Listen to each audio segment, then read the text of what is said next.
Welcome to the second day. Hopefully you've all had a good rest. And the initial tiredness is starting to fade a little bit. So we've still got a few people just entering the room. So I'll wait a couple of minutes and then make a short announcement.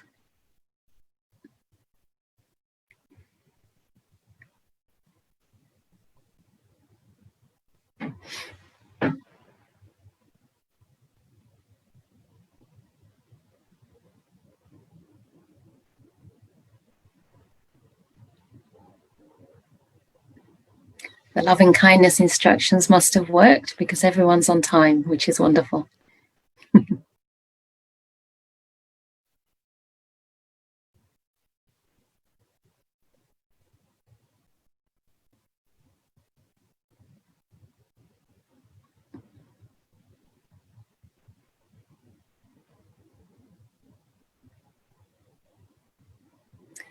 So I think it would be nice to get straight into the session. This morning again is with Ajahn, who will be giving a Dhamma talk and some guided meditation. So I just had a couple of suggestions for everybody, which are related to the question and answers. So as you noticed last night, there were a lot of questions coming into me. And one thing that we realized was that sometimes people are sending them to both the host, Anne-Marie, who's up there on the screen. She has the word Q&A next to her name, and you are sending them to me as well. So I was getting double the amount of questions in my box, and sometimes it looked like two people asking two questions that were the same, but actually it was the same person. So from now, if you could please try to just only send them to Anne-Marie. And what she will do is like look through the questions, and if there are any that are very similar, she can put them together so that I can cover more people's questions. And the same for Ajahn session. So he'll be answering a few questions after lunch in the second session of the morning. And so for him too, if you can send your questions, please, to Anne-Marie, and she will condense them and send them on to me to ask out to Ajahn. And the other thing, I think so far it's worked really well with submitting questions, but just to try to do that after the meditations, if you can, as close to the actual question and answer time as possible. It doesn't matter how quickly you submit it, it'll all be kind of mixed up anyway.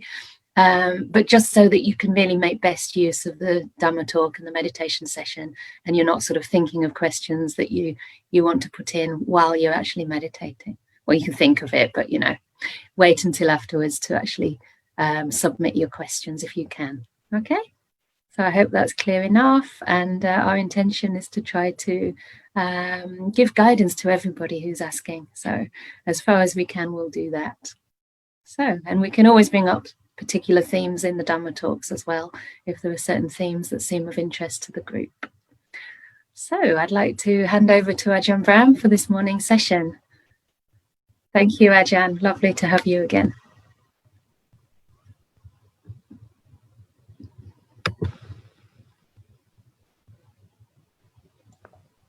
Excellent.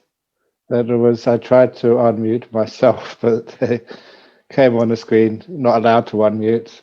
I'm glad that you now have allowed me to unmute. Otherwise, I would not have been able to give any talk at all. One of the things with meditation and teaching and doing anything in life is always learning how to adapt to situations you never expected to happen.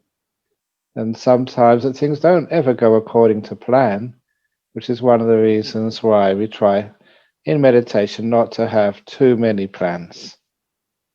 In fact, we don't really know what's coming up next. The only thing we can ever do is know how we deal with whatever happens.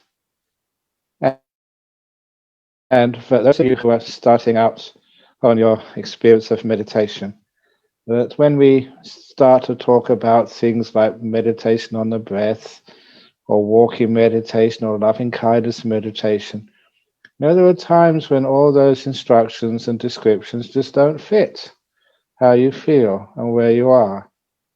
And for example, there are some times when you are really sick, or you're tired, or you're angry, or you're just depressed. And now, how can you meditate then?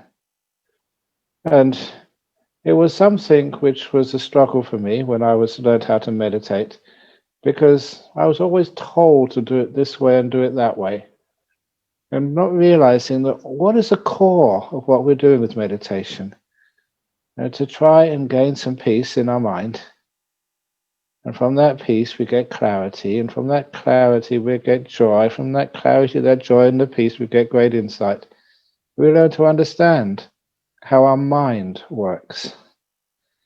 I know this because there's so many in Australia psychologists and even psychiatrists, clinical psychiatrists, who do a lot of their studies, as it were, by coming to the meditation retreats.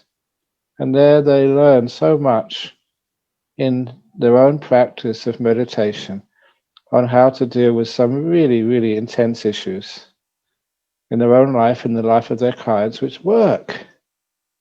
And so many times, we professional psychologists, psychiatrists have come and said to me that they go to university to get their degrees, to get permission to practice their profession of psychiatry or psychology. They said all the useful stuff, all the really useful stuff, they get in their practice of meditation, where they really learn from their own experience how to deal with difficult matters in the mind. And so if a person is very sick or tired, or things aren't going well for you, there's a type of meditation which I practice myself if I'm really tired or feel a bit sickly, which I teach to other people if they're really stressed out. And it is emphasizing a very core part of meditation, not what we're supposed to be experiencing, but as Venerable Chanda mentioned, how we are experiencing it. What actually are we doing with what we have? And this little type of meditation, which I'm going to begin with today, it started off with a little story, which when I first read it, it blew my mind, literally. I just was walking around, this is when I was a student, walking around the university, just with my head in the clouds for a couple of days. And it was the story, which many of you may know, of the Emperor's Three Questions. And this was in a book by Leo Tolstoy, a book of short stories, which he collected together and sold to support the Jewish community in Tsarist Russia, who were being discriminated against. But anyway, to take away the politics of that, the story itself was of an emperor who was fed up with traditional religions, always fighting one another, and even parts of one religion always fighting one another. And he's thought to himself that this can't be a true spiritual path when people are always fighting and saying, my religion is the best, my meditation practice is the best, do what I do and don't listen to others. There's something very wrong there. So he decided, the emperor, being an emperor with power, to form his own religion, his own spiritual path. But also, in this story, he wanted a path which could lead him into the deepest of truths about the nature of existence, but which was also practical. So in his job, as an emperor, he could use that spirituality to be a much better. And I mention this because last night there was yesterday afternoon, there was a question about someone who maybe had done some jhanas and it didn't really fit their usual daily practice, what they had to do in their life. And so there was a bit of a conflict there between their spiritual life and their daily life. And this was trying to answer that question for an emperor who has a lot of business to do. So anyway, the story had a lot of little events, but eventually this emperor found the answer from experience with a small boy. And he literally found that the answer to the three questions are as follows. The most important time will always be now. And you know that, but we keep forgetting it. So to keep the importance of now is the only time you ever have in this world, right now. So when we think of what we're going to do this evening or the meditation we're going to do later on, that is just not really practicing the spirituality of meditation or anything. Now is the most important time. In the past, we often look at the past, and I notice, and I've talked this over with other monks, that my memory of the past and my other monks' memory of the past is different. And we're all honest monks. But then, over the years since the real event happened, we tend to change some of the details. It's the nature of human beings to do that. So when we say what happened in the past, you cannot know for sure who's right and who's wrong. When I look at the consequences of that understanding, you can't be sure your memory of the past was true or false. When I realize that, it takes away the importance of the past. It's the past, the memory is more, it's more, was it bound to fulfill what you thought should have happened rather than what actually did happen. And it's not a insight which causes me trouble. It's an insight which causes me freedom. You don't know what happened. You can't be sure of it. So you don't have any arguments. You don't have any ill will or feelings of wanting to take revenge or feelings of guilt. You let go of the past so easily. The past is like a fantasy world for you. And if you want to see a modern example of that, just look at poor old Donald Trump and all his memories of what happened the last week or 2 weeks ago. He's pretty convinced that his version is correct. That's an extreme case, but there are cases happen all the time. We can't rely upon the past. So anyway, that's a simple insight of now is the most important time. The future is a fantasy, but so is the past. And the present moment is where we can find some truth, some enjoyment, some freedom. And especially when you're a meditator, when you're on a meditation retreat, the present moment should be held in great honor and esteem. It's the only place where you can find some peace.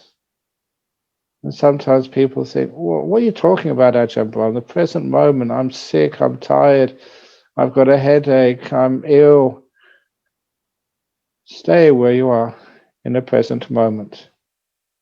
Because the following story, which again fits in right now, is a story of how to deal with those negative emotions or physical feelings which come to us from time to time.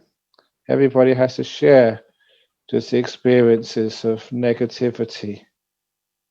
And the answer to that problem comes to the second part of the Emperor's Three Questions. What's the most important thing to do? And the simile is of the monster who comes into the Emperor's palace.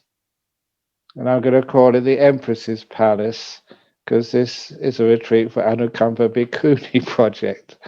So let's make it gender specific for female, the Empress. And this monster, please excuse me for telling some of the stories you may have heard before, but I enjoy telling them because they remind me of how to deal with difficult situations in life. And they also give me the opportunity to have some fun and joy by adding extra details. When I tell a story, it does actually grow. If you heard that story years ago, it would not be as full of embellishments as it is today. That's the job of stories. And if you tell those stories to your friends or to other people you're trying to teach meditation to, please embellish them. And don't try and stick to how Ajahn Brahm tells a story, because that is where things become alive and stories aren't dead. They actually accumulate more wisdom, more insight, more kindness as it grows. But anyway, this was an empress who went on a meditation retreat for Anukampa Bhikkhuni project. And when she went home after the retreat, she found out that in her palace, because empresses, they don't stay in little houses, in terraced houses in Oxford. Real empresses, they live in palaces. So when she went into her palace, she found there was a lot of disturbance because in her absence, while she was on a retreat, a monster, a demon, one of the ugliest supernatural beings. I'm not quite sure it's supernatural or if it's real, but it was certainly frightening, had walked right into the palace while she was away meditating. And even though you hire security guards, even you can have CCTV cameras, sometimes monsters are so ugly that even the CCTV cameras, they break. Actually, there was a real example of that recently. Just a little interesting incident. There was a farmer over in North Queensland. It was a friend of one of our Buddhist committee members. And there was some little problems with he had some, I think, cows grazing on his property. And he didn't want them to be stolen. So he put a big CCTV camera on his property. And the one morning he went to check, the CCTV camera was bust. One of the cows was dead and was actually incinerated, like, just totally just burnt. And all the other cows were against the fence, terrified. And he just wanted to find out what had happened. And so he managed to, from the CCTV camera, managed to save the memory stick of it and saw what had happened before the CCTV camera exploded. And they saw this light, really strong light, come in to the CCTV, or be seen by the CCTV camera in this very simple field in Queensland, Australia. And then just blew up. And my suggestion, I asked him, because he was into IT, he said, can you slow that light down? In other words, what was going on at normal speed, and really, really slow it down as much as you could. And he could do that. And that was where it got very interesting, because you can see just before it stopped, you can see like the shape of a figure. Not clear and not like a human figure, the shape of a figure, so coming into view. Now, this was maybe 2 seconds of video extended to about 30 seconds. And coming into view and then getting so bright that everything stopped after that. Who knows? Monsters may actually exist. Ooh. But anyway, that was just to make the story a little bit more interesting. So even CCTV cameras and security could not stop this demon coming into the Empress's palace. And so all of the guards, the workers, the soldiers, everybody who should be protecting the Empress's palace, they hid under the tables, behind the flower pots, the big containers with big palm trees or whatever in there, into the cupboards where the brooms usually were kept, because they were terrified of this monster. And that allowed the monster to sit in the Empress's throne. And as soon as it sat in the Empress's throne, all of those guards, they sort of came to their senses. They realized they can't let this happen. So they started threatening this monster. Get out of here. This is not your place. You've got to move. You'll get into big trouble if you stay here very longer. We'll call the police. We'll call the guards. We'll call everybody to get you out. Get out now. And this is the most important part, every unkind word, unkind deed, or even unkind thought, that monster just grew an inch bigger, more frightening, more violent, and more even smelly. And by the time the Empress came back, this monster was absolutely huge and was so fearful that no one wanted to come close to it. And even I say the smell coming off this monster's body was so bad that even the maggots which were crawling on the Empress, even the maggots which were crawling on the monster's skin, even the maggots threw up. Even was bad enough smell to make maggots sick. So that's pretty stinky. So anyway, as soon as the Empress saw this very terrifying monster, frightening and dangerous, the reason why she was the Empress, because she was wise. And she said to this monster, instead of get out of here, who do you think you are sitting in my chair? The Empress said, welcome. Welcome. Thank you for visiting me. Has anyone got you anything to drink yet?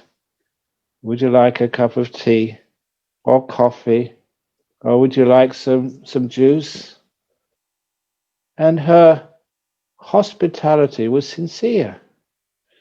She was so kind in her looks and in her tone of voice that the monster smiled a little and shrank an inch. And the Empress kept on asking, what can we get for you? What do you want to eat? And one of the ministers said, how about a pizza? Because I'm not sure in UK, but certainly in Australia, you can order monster pizzas for monsters. And a few of the other guys, when they saw that even that kindness, the monster grew an inch smaller, less ugly, less of a problem, less violent, they started, a few of them, giving him a foot massage. Reflexology. It's very nice. Sometimes some of my monks give me a foot massage in the evening just to relax my feet and all the organs which are somehow connected to my feet, which means that after a little while, sometimes I must admit this, when they give me a foot massage, sometimes I fall fast asleep. Honestly, ask the monks that, I start snoring. But anyway, this monster was just really enjoying the foot massage. Of course, monsters have huge feet. So it took about 20 or 30 shoulders just on the big toe. And every kind act, every kind word, every kind thought, the monster just grew an inch smaller, less ugly, less violent, less of a problem. Until it was soon back to the size when it first came in. At which point, they kept on with the kindness. And the two, they were so kind, so caring, so hospitable, that soon that monster was so tiny that one more act of kindness and the monster vanished completely away. And that is based on the story in the Yakasamyutta by the Buddha, with lots of embellishments from me. In the story, in the suttas, they don't mention anything about pizza or foot massage. But nevertheless, the Buddha said we call those beings anger-eating monsters. The more ill will and anger you give them, the bigger and more of a problem they become. And that's give them care and kindness, and they diminish and disappear all by themselves. And this is the second part of the Emperor's Three Questions meditation method. What do? You're kind to whatever you're experiencing. And I really mean whatever you're experiencing. Depression, boredom, fear, anger. See if you can step back from it. View it as a monster which has somehow found its way into your palace, your mind, and sitting on your chair, and be kind to it. Thank you for visiting me, depression. Thank you for visiting me, anger. I haven't seen you for years, anger. How you been? And if you're kind to these things, you don't feed them, which means they get less and less and less, all by themselves. You're starving them of their nutriment, what actually makes them a big problem when you give them this kindness. So if you are sitting meditation, you're very tired, it's not working, you're experiencing something, be kind to it. Don't try and get rid of it. That's a big problem which people make. If you try and get rid of any negativity in your mind when you're meditating, you find it gets worse. You're adding negativity to negativity. And of course, it's going to get bigger. So that's the most important thing to do, is to be kind. And the third of the Emperor's Three Questions is, what's the most important thing to meditate on? And of course, I mentioned at the beginning that, yeah, you can say meditate on the breath. Yeah, you can meditate on loving kindness. Yes, you can meditate on letting go. There's so many things you can meditate on. But here, the most important thing to be aware of in the Emperor's Three Questions is the thing right in front of you now. So when you are meditating, what are you aware of? What's in front of your mind? What are you observing with your consciousness? Whatever that is, in the Emperor's Three Questions type of meditation, that is regarded as the most important meditation object in the world. You don't need to describe it. You don't need to sort of figure out what it is you're actually watching. You are aware. You're aware of something. Care for it. Be kind to it. And then you find, meditation just gets so peaceful really quite quickly. And maybe you're just really fed up. So you close your eyes, I'm fed up. What am I doing this for? What are you aware of right now? There's some sort of negative feeling or negative mind state you're aware of. Great. Stay aware of that. It's the most important thing in the whole world. And be kind to it. Care for it. Look after it. And the corollary story to that, and I know this because one of my monks went to see this doctor yesterday, and that was the story of this doctor who lost a patient when he was just first year in hospital here in Australia. And I knew this doctor ever since he was a small kid, being dragged to the temple for Wesak days. And when he became a doctor, his parents were so proud of him. But one morning he wanted to resign being a doctor. So he came to ask advice from me, first of all. And this poor young man, that very morning, he was on duty in one of the hospitals in Perth, Australia. And one of his patients had died unexpectedly. And the person who died was a young woman, maybe 23 years of age or something. And it was unexpected. So he had to tell the husband, this young man who was still very, very, very much in love with his wife, the news that she was no more, that she died. And it was just a shock and a tragedy for him. But to make it even more painful, that he had to tell the two young kids that they didn't have a mummy anymore. And he was a very kind, empathetic young man. And he said that hurt him just so much, having to tell this young man and his two children that their mum, his wife, had died.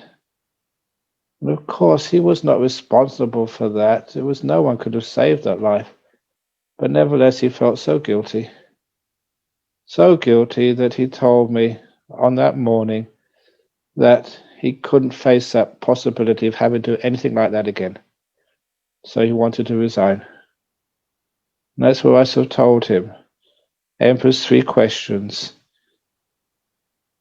Your job as a doctor is not to cure people. That's just the extra little gift, the bonus that comes in the cereal package. Cure. The job of a doctor is to care for people.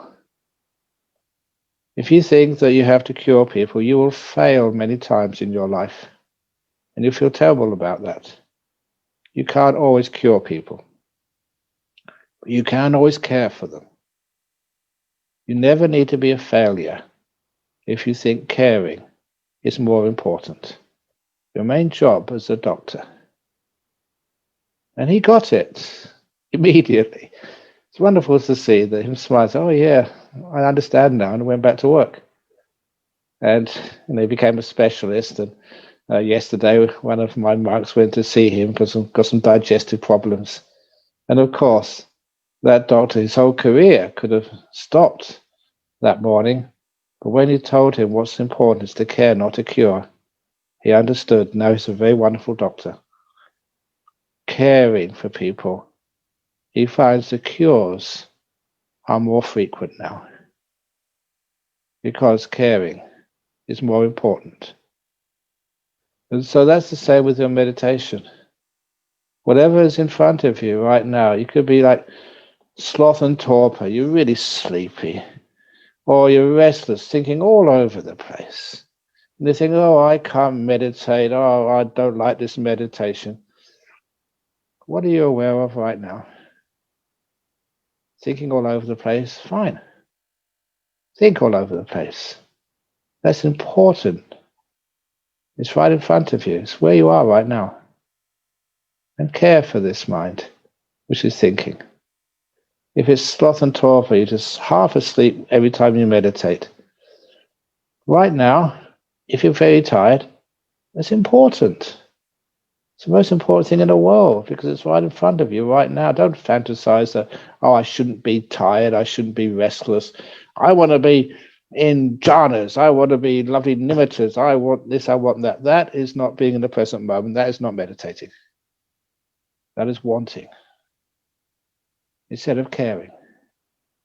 And little by little, as you care for this moment, for sloth and torpor, for tiredness, for restlessness. These are two of the what we call the big hindrances, which I'll mention again later on, especially on the for you the after lunch talks. When you understand these things and kind to them, they vanish. It's almost, even though Ajahn Chah would teach me this so many times, for years I never believed that you could, just get rid of sloth and torpor just by sitting there and being kind to it. I thought I had to do something about this. I thought I had to fight and find out different ways to overcome sloth and torpor. And of course, one of the things which I did, I haven't got the visual aid in front of me. It would work even on Zoom. It was like the matchbox trick. Because it was in Thailand, we didn't have many things, but one thing which we did have was matches. And so I'd got a matchbox. Yeah, that's the way. But you take off the lid. Take off the lid. So you just got the tray. Venerable Chandas. That's right. Is there any matches in it? Matches in it? Yeah. Good, right. You put it on your head. And that if I fell asleep when I was meditating, of course, oh, come on, do it. Don't be embarrassed. You'll drop. And it would disturb me and disturb everybody else as well. Would hear the matchbox drop. And I put it on my head back again and keep trying. It was feedback. And you know, after a couple of days, it never fell anymore. And I thought, wow, I've defeated sloth and torpor. And then, because Venerable Chand has seen me do this before, this is what you're actually doing. You were still nodding, but as you were nodding, your chin was going up, which means that your head remained level. And that wasn't sort of intended. It just was happening by itself. The brain or the whatever was just so tricky. So that's not the way to overcome sloth and torpor. At other times, the sleepiness in meditation, I do have a lot of determination when I want to use it. Just even getting to Thailand, becoming a monk, that took a big resolution on my part. But I found that such determination just made sleepiness turn into its opposite, which was restlessness. I just remember those early days. One morning you were sleepy and then you really struggled, you fought. I'm not going to be sleepy, I'm going to watch every breath, or I'm going to watch something. And then what happened? Then you were restless and you couldn't stop thinking. So then I calmed my thinking down, then I fell asleep again. And then put some more energy into my body and my brain and then overcome the sleepiness and I was restless again. It was like two extremes of a pendulum, swinging from the extreme of restlessness and thinking too much to the other extreme of being tired and being so dull. And that happened for years until I started to understand what Ajahn Chah was speaking about. If you're sleepy, this is happening right now. It's the most important thing in the world. It's teaching you something, so be kind to it. Care for it. And then I noticed that the sleepiness got a bit less. My sleepiness was like my monster in my meditation, my palace. And when I was kind to it, it started to get less and less and less. And I had enough mindfulness to realize that this was actually working. So keep on being kind to your sleepiness, that dullness of the mind. And just caring for it every moment, not wanting it to go, not even perceiving a future. Just right in the present moment. And soon, that sleepiness was vanishing.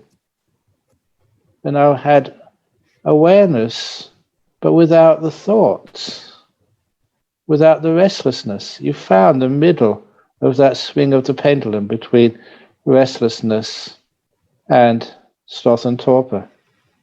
And it happens so naturally and so easily. And of course, once you have that middle point, you're aware, but you're peaceful, you're not thinking about anything. That awareness in that middle point is delightful. It's joyful.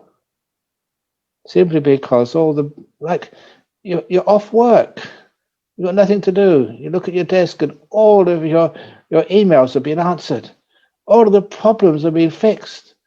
All of your jobs of creating Anukampa Bhikkhuni project, Venerable Chanda, they've all been done today. Nothing you can do today. You don't need to plan for the future. And think, wow, this is a free day. Yay! Whenever you have that freedom, nothing you need to do. Doesn't that give you a great sense of joy? Burdens are gone. You can rest a little bit. Do whatever you want. A lot of time when I say, what do you want to do today? To my mind, it says nothing. Great, let's do nothing together. And this means that we learn just how to find the joy in this present moment, in the silence, and just being here, right in the middle between sloth and torpor and restlessness. And we find that just grows. The monster disappears more and more and more until we're so fully aware in this moment. Energized awareness, enhanced perception, all these words where you can see so much more into this moment.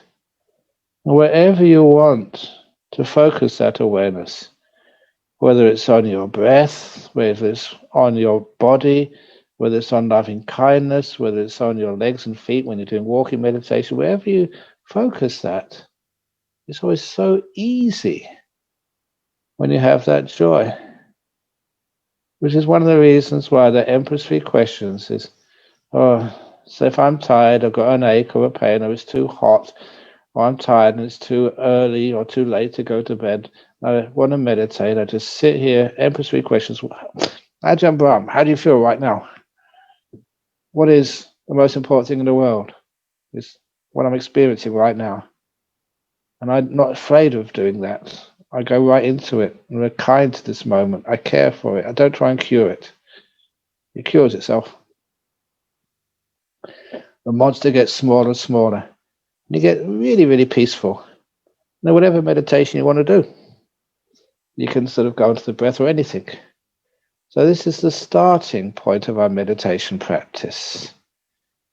Now, some of those things which I've been saying there, I've said yesterday as well, but I'm just going to just put the focus on what we call these 5 hindrances and allowing those 5 hindrances to dissipate and become basically to vanish.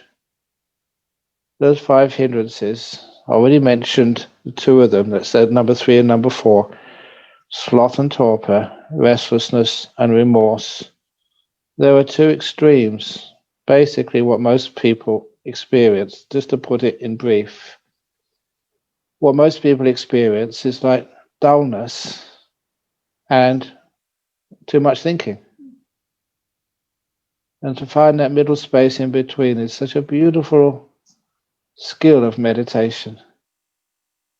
And sometimes the other 2 hindrances, the wanting, and again, it's the other companion of wanting, which is ill will. You know, when you don't want something, or you get upset at people who stand in the way of you achieving whatever you want. Those 2 things are pairs.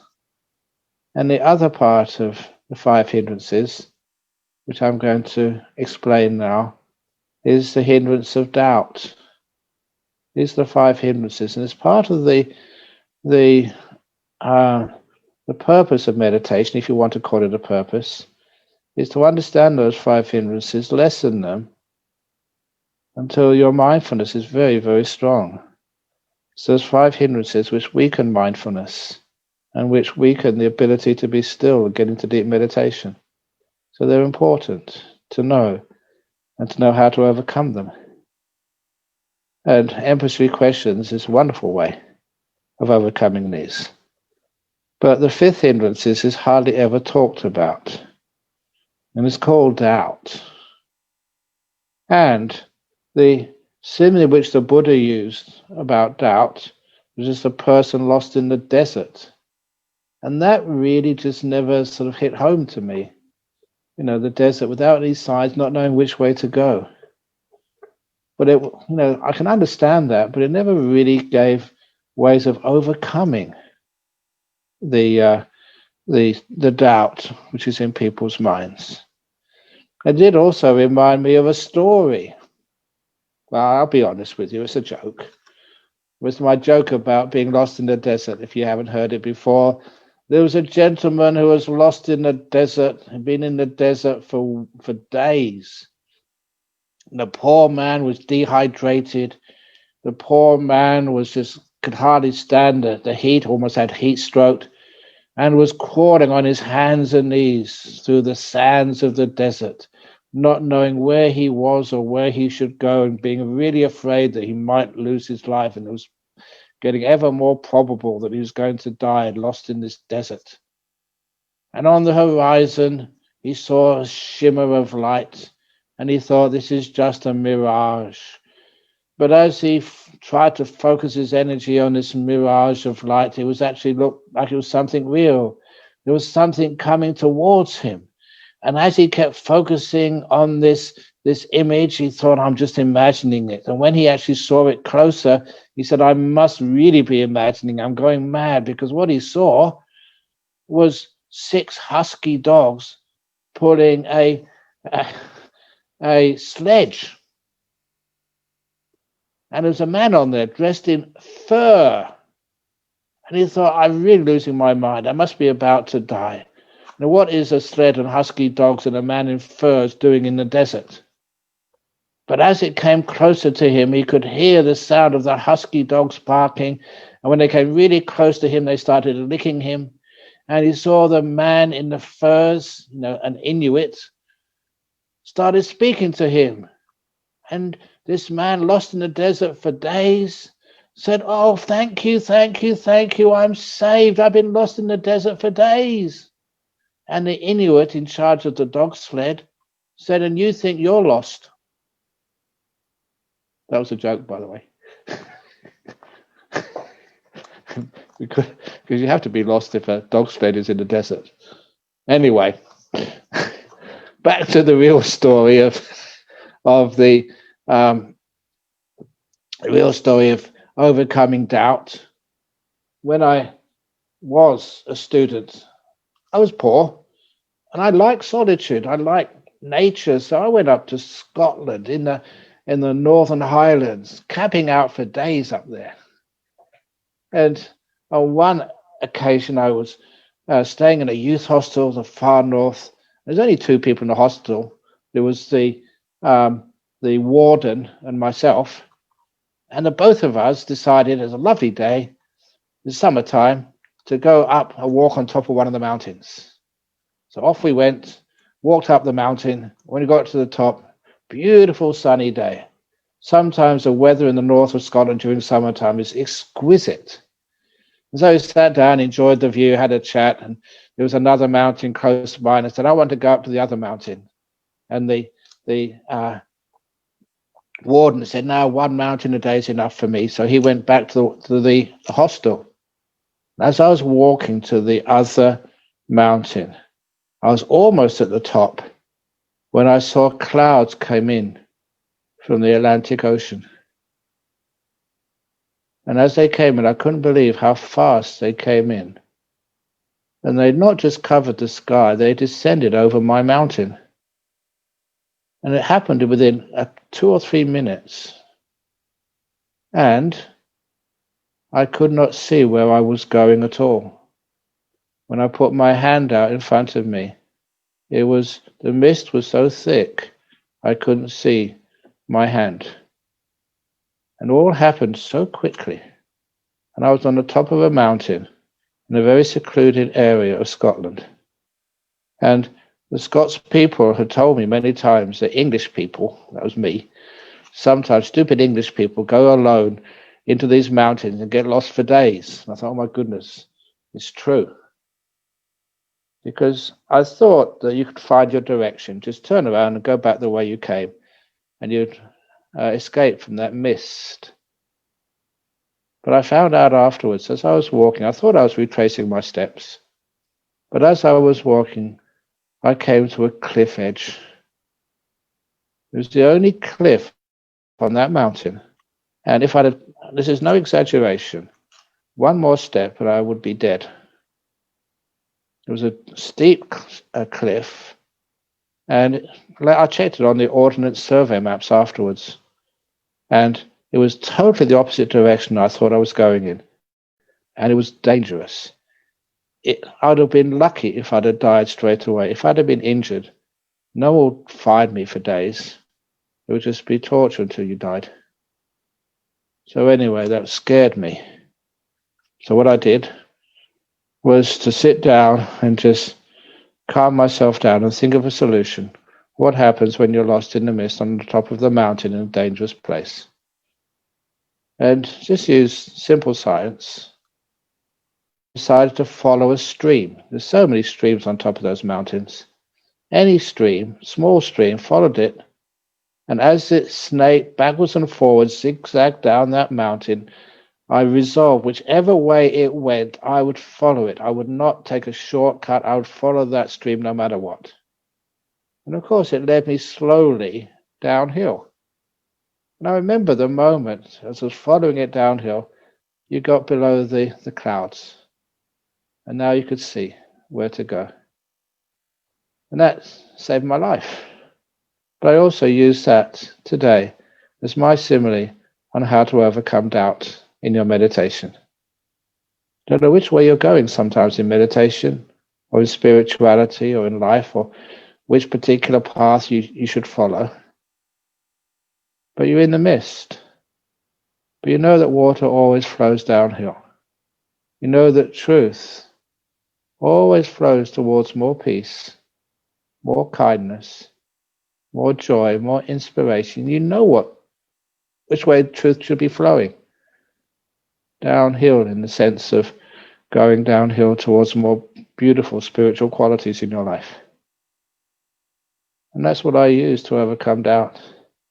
As I was meditating, if the meditation was creating more peace, more kindness, more joy, more mindfulness, you can add other qualities if you wish. If it's those positive qualities are increasing, then it meant I was going in the right direction. That's what I followed. And many of you who've read sutras know that's like the advice which the Buddha gave to Mahapajapati, the first ever bhikkhuni, and also to Venerable Upali, who was the Vinaya scholar in the time of the Buddha, how to overcome that doubt. So when you're meditating, is it getting more peaceful, more relaxed, more joyful, more kind? Are these positive qualities improving in you? Or are you getting more tense, more tight, more If it's going in the opposite direction, then change course. Now is the most important time. The thing you're experiencing now is where you're learning. And the only thing ever to do is to care. Present moment awareness, caring for this moment. And soon you find you're going downhill in a positive way. Downhill towards more peace, more kindness, more joy, more ease. And that it becomes, whether you're watching the breath or whatever you're doing, that becomes your guide to what meditation is. You can have great teachers or stupid teachers. And if it's great teachers, sometimes you don't understand what they say, and because you don't understand the say, it doesn't work for you. Sometimes people have stupid teachers and they still don't understand what they say, and this time it works because you do the opposite of what they're saying. But that's not important. The most important thing is just how's it feeling inside of you. That awareness, that kindness, it just shows you where this meditation is going. And little by little, you find that awareness shows you things like present moment awareness and caring are the path, leading all the way. I say all the way very carefully, because sometimes people say, oh, no. It says in the sutras, or this senior monk says this, and this senior monk says that, this senior nun says something else. But what do you say? How do you feel when you're meditating? That's where you find out what your path is.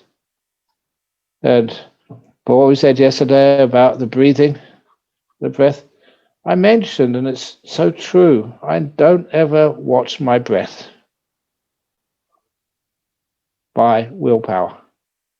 You get really peaceful and the breath just comes up. It's just part of the journey. It's just like the landmarks of a particular part of the journey when the mind becomes quiet and still. So little by little, and then you get quiet and peaceful. You can know that journey. And part of that is the breath comes up, and then the breath gets very peaceful, and then the breath disappears. It's a temporary stage in the meditation, then it vanishes. Or doing walking meditation. I'm not sure what I said yesterday, but when you're doing walking meditation, please don't just follow everything I say with 100% accuracy. Actually, it's good to do accuracy, but sometimes we think we are following it. We're not. When I said watch the feet moving, the feet, the ankles, the legs, the butt, when you're walking, whatever is right in front of you, whatever you're aware of when you're doing walking meditation. It's one of the reasons why that when you're doing walking meditation, again, choose a path And sometimes it's great to have a path and maybe 15 to 20 steps, but sometimes you can't get that far in your house. Any path which is comfortable, put your attention a body length in front of you, your body length. You only do that, and keep your eyes open. You only do that to make sure you don't step on anything and you don't hit your head on the wall. If you close your eyes doing walking meditation, you go bang, bang, bang, and you get bumps on your head. And that's not a good advertisement for the healthy meditations we're supposed to be doing. So keep your eyes open, not looking to the left, not looking to the right. One body length in front of you. When you get to the wall or the end of the path, stop. Pretty obvious thing to say, stop. And then turn around. And as you're turning around, try and be aware of how many muscles you have to move. And turning around, what it actually means, turning around. The decision and the whole process of the body turning. And then you start walking back again. Same way. Just noticing the feet move. When I do my walking meditation, I just observe. And I don't tell the body to walk fast or to walk slow. You just observe it. And as you're observing it, and the body does it very naturally, it usually goes slow, for me anyway, simply because there's too many things to watch. Going fast, going slow is beautiful. But I've got to finish off for this particular part of the talk, because we can do some meditation in a few minutes. And I always remember there was another group were using my retreat center, which was just opposite the other side of the road. And one of these Vipassana retreats where everybody meditates together. They sit together, they walk together all through the day. And they also do what people look like a slow walking meditation. And very often they wear white clothes. The female yogis, there's little white skirts and a white blouse, and the male yogis, meditators, in a white pants and a white shirt. And they were walking really, really slowly. And there was some visitors came. They said, "Oh, can we just please have a look at your retreat center?" And I said, "Yes, of course, but be quiet. There's a retreat going on there." So they went to their retreat center with their two kids. Maybe about 9, 10-year-olds, or maybe 11-year-old, I'm not quite sure. And as soon as they had been in there, they came straight back and they demanded to see me. The two children were just so concerned, so agitated. And I said, "What's wrong?" And they said, we've just been to your retreat center, we've just been over there, and it's been invaded by zombies. Because when you think about it, meditators, and they're mostly middle-aged old men and women, walking very slowly, wearing all white clothes, like people who've just died. And the kids really thought they were zombies in my meditation retreat center. And even I said, "No, that's just people meditating." They still didn't believe me. So I don't think they ever went back there again. And to this day, just as a joke, humbugs, we call that zombie meditation. But just to do it naturally, it doesn't have to be slow. It can be fast if you want to be fast, or slow, whatever is natural to you. But obviously, so many things going on, so much joy. You can just watch so much what it's like. Even right now, before we finish off, just raise your hand. How does it feel? All those things you have to do just to raise a hand and put it back down again. Remember just one last quick joke story. Remember going to this fundraiser in Kuala Lumpur. Some really, really wealthy people were there. And the person, wasn't me, I'm innocent in this. The person who was the MC said, "Right, this is a Buddhist ceremony here. So let's do some meditation." He said, "I want you to raise your hand very mindfully." So had all these people raising their right hand. And then he said, "Now stop. Now put your hand inside your jacket, very mindfully. Just notice every movement of the hand. as you put it inside your jacket. Now, very mindfully, very slowly awareness, feel the leather on your wallet.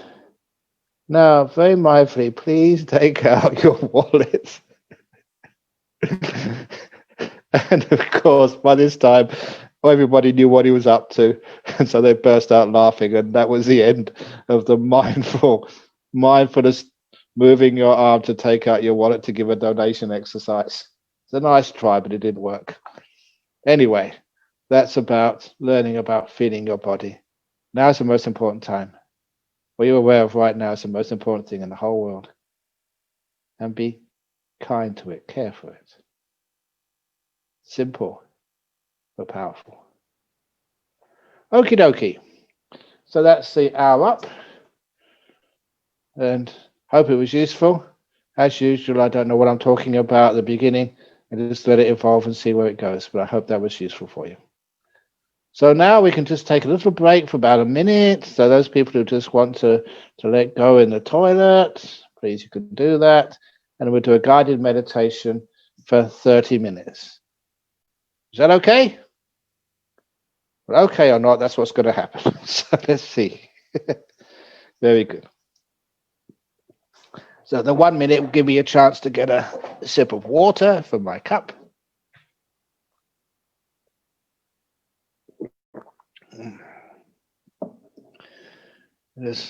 I love meditation because sometimes when you have a good meditation, even the water tastes so sweet. It's only water, rainwater, but it tastes lovely. Ah. Okay.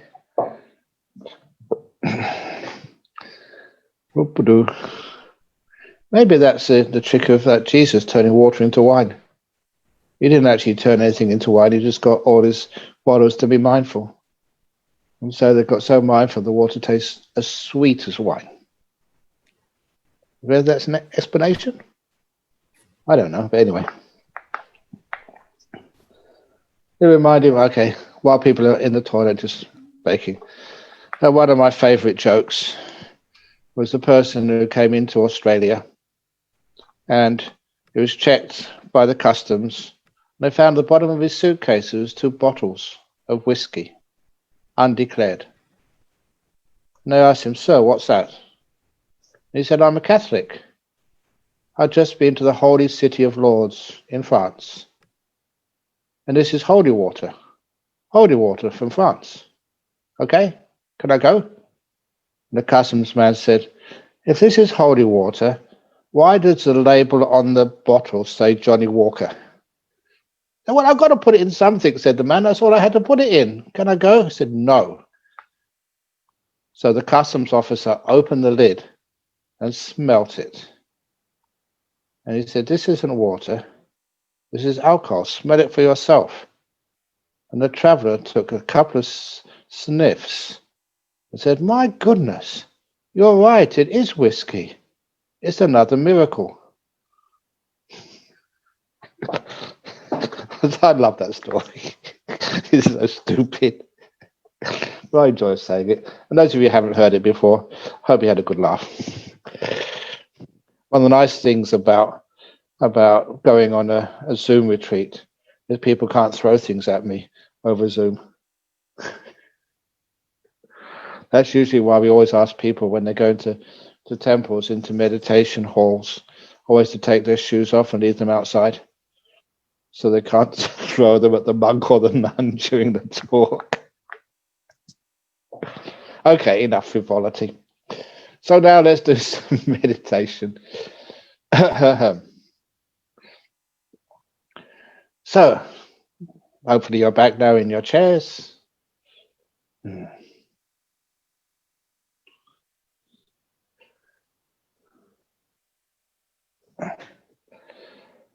And close your eyes.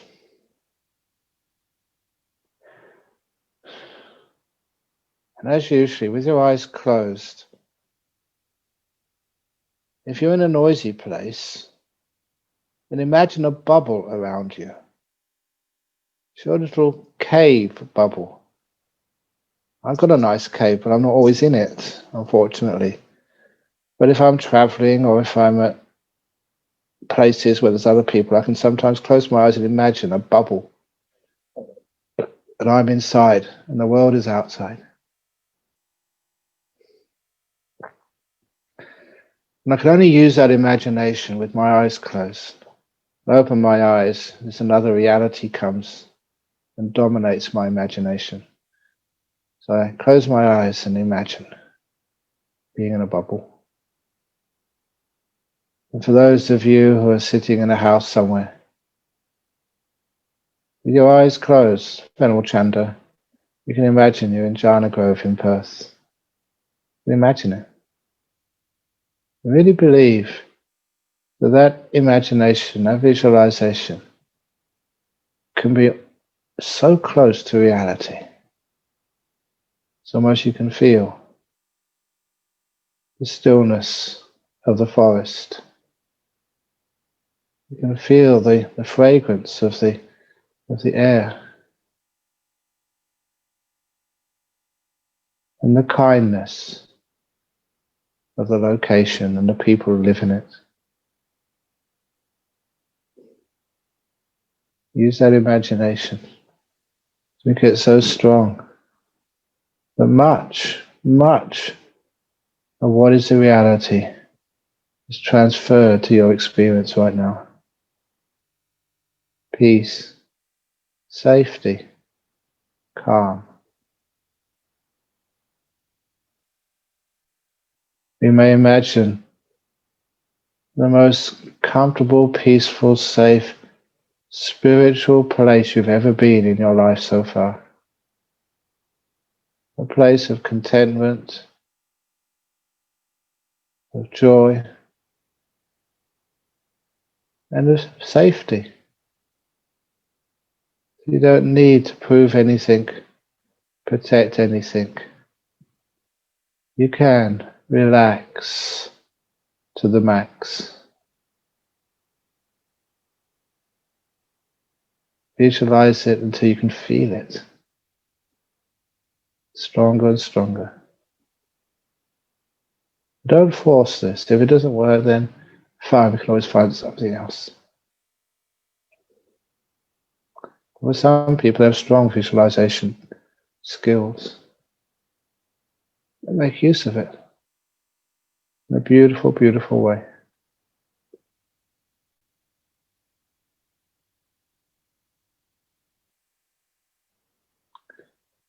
Now, for those of you who want to continue with this,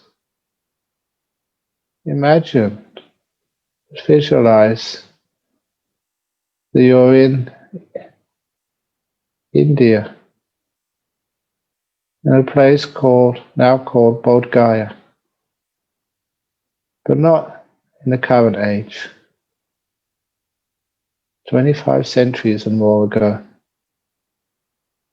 you're sitting under this beautiful tree. In those days, it was called Uru Wela.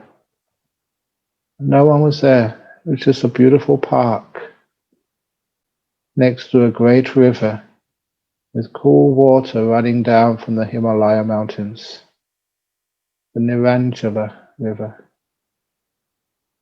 And you're sitting under this tree in the afternoon, having had a beautiful meal of rice, milk rice, made for a heavenly being. You're sitting on this grass cushion under a Bodhi tree. You're sitting under there. Imagine, just imagine you are the Buddha. That you are now enlightened, sitting under this tree in its shade, calm, peaceful, with everything you ever wanted to do has been completed. Finished all your tasks. Your body at peace, deeply relaxed, and your mind so still, hardly moving at all. You can feel the breeze, fragrant breeze that exists in remote areas of jungles and forests next to rivers. The breeze just blow past your limbs, cooling. You may almost say massaging those muscles of the face and of the limbs. You can let this all happen because you have nothing to do ever again. All your jobs completed. With no one asking you to do anything. You're just sitting there, enjoying the peace, the freedom of this moment. At ease, tranquil. You don't need to attain anything. All that's important has been attained. No other experiences to reach. It's all been done. Your bucket list has all been ticked off. Perfect health of body and mind. You're sitting in this moment, enjoying the freedom. There's nothing more for you to do. No past to fix up. No future to be afraid of. This moment is a moment of perfection.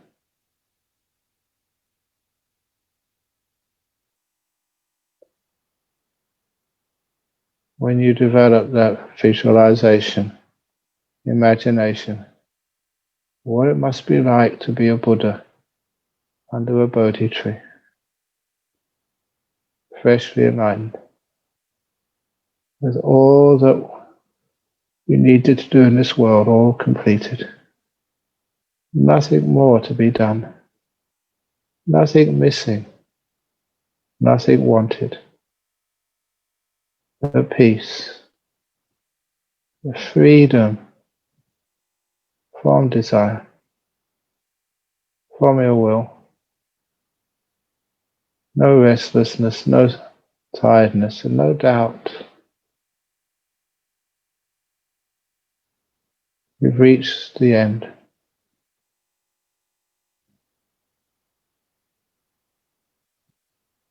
How does it feel? Hopefully, your body is so relaxed. The mind is already quite peaceful.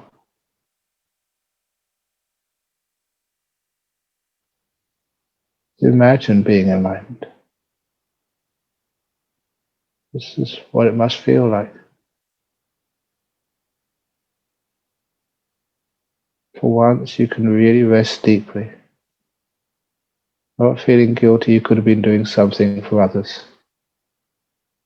Resting so deeply. Now you've already done so much. There's nothing more for you to do.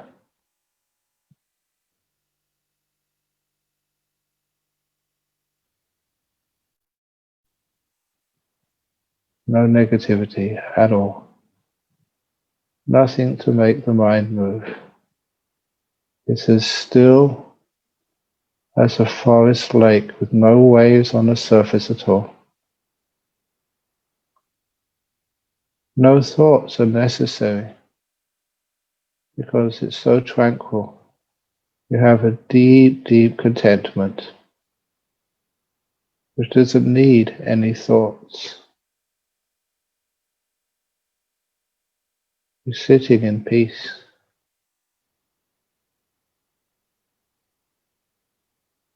And nothing can be improved.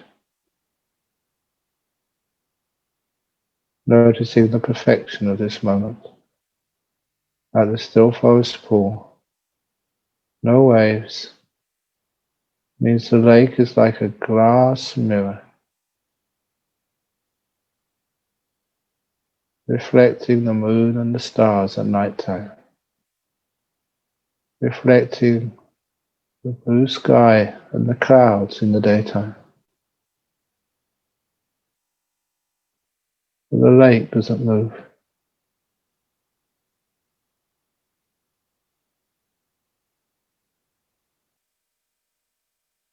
Feel peace, deep peace.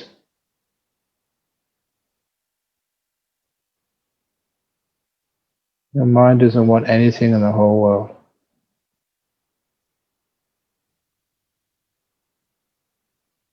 Everything it needs, it has inside.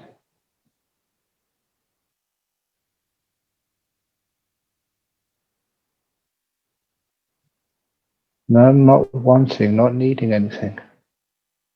There's this huge joy inside. Not the joy of winning things, the joy of appreciation,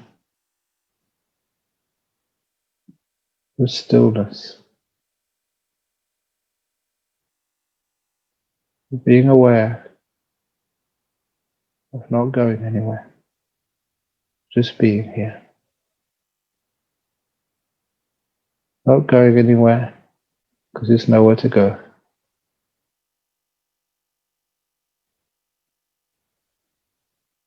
Let that peace deepen, strengthen. The peace, tranquility, freedom from 5 hindrances. A taste of freedom. And however you're feeling right now, this is the most important thing in the world. The contents of your awareness right now. This is the only thing you ever have.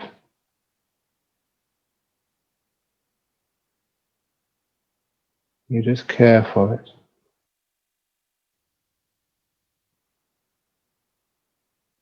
You care for it deeply.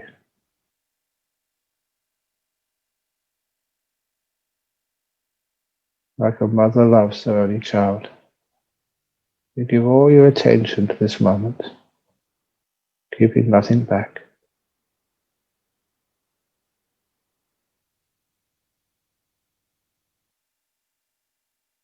You try not to take notes. There's no need to try and preserve anything. Trying to keep something destroys it. Trying to take a mental photograph of any experience disturbs the silence and again destroys it. What's important?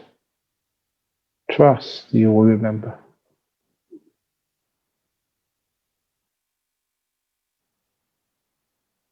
Just being, not going anywhere.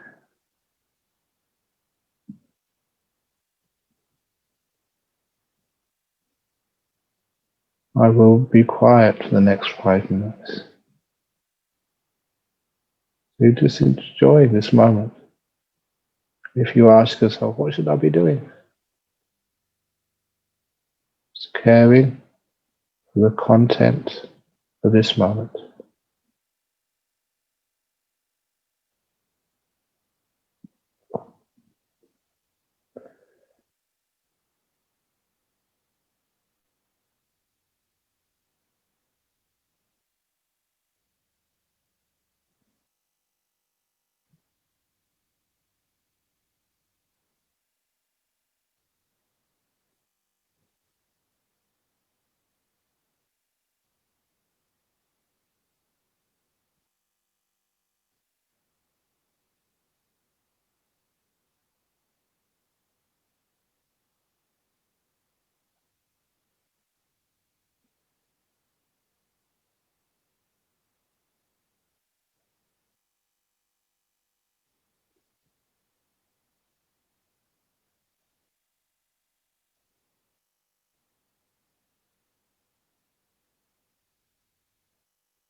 Now is the most important time. The only time. If you feel safe, it's easy to stay in the present.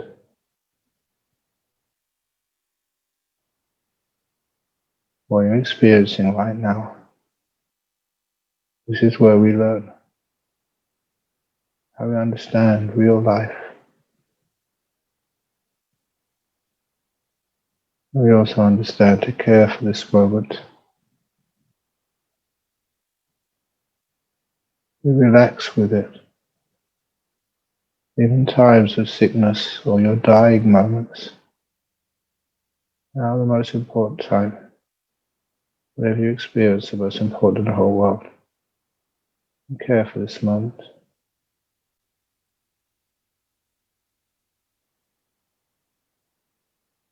Be amazed at how it gives you such deep peace.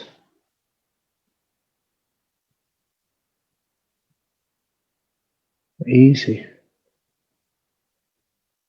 Like you relax your body. Relax to the max. The mind relaxes to the max as well. You feel it. You know it for yourself. You're following that path of the water going downhill. You know that this is the path, the way.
How does your body feel now?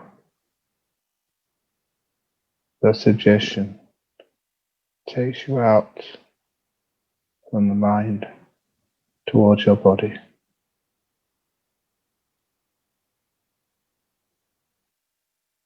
Feel the legs and the butt and the back and the arms and the head. You slowly, gently come out from any deep meditation. Come back to the world. When you're ready, open your eyes. Give yourself a few seconds to adjust. Adjust the world outside. Start moving to end this guided meditation.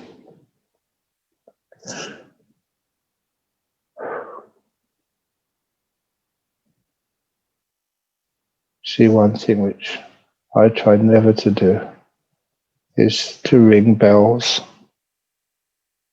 Sometimes the peace of the meditation and the sound of the bell didn't belong together. And we get coming out of meditation and bing, gong, gong, ding, ding, ding. You don't need that. Something much softer and gentle to come out from meditation back into the world. Oh, and you may have noticed that at the beginning of the meditation, this was totally unplanned. Just made it up as I went along as usual. To do that little meditation on imagining you're the Buddha sitting under the Bodhi tree. I love that meditation. It's one way of doing what we call Buddha Anusati, recollection of the Buddha. But just as the meditators, feeling what it must be like sitting under a Bodhi tree, alone, safe, comfortable, with nothing needing to be done ever again. Finished, complete. And each one of you has enough knowledge of Buddhism, enough knowledge of the Buddha to actually to know what it must feel like. And it gives please excuse me, I don't know if it's the right word, fast track into just getting so still and peaceful. And from there you carry on with your meditation. So all that work in the beginning of meditation, you just take this fast track detour, whatever you call it, just go right inside peacefulness and kindness into the mind. Body relaxes by itself. And the mind is enjoying the moment. It's a moment of freedom, of ease, of joy. So that's one of the reasons why I encourage people to do that. Okay, so there we go. It's time for me to sort of turn off for a couple of hours. And for many of you to have your lunch. And just look after your body. Care for it. It's important. And see you later on this afternoon.